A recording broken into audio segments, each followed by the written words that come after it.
babera muki dinayo. Tuina wifi kati algorithm ereta randomly dala ku TikTok bichebyo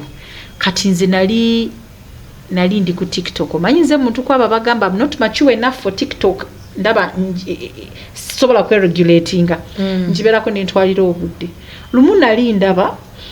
ngenda okulaba nga balese advert ya Senga ate bano basenga business bagitekako openly ate bogero Luganda this was sounds the sounds someone was appreciating someone for doing something kati Senga nagamba kano ke kalese kati nogenda I wasn't searching for it, I wasn't looking for it, nechijja nechipopinga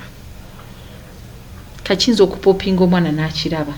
nechipopinga tejukira kasito tapinga ko bwoti obota ndisolaba bingi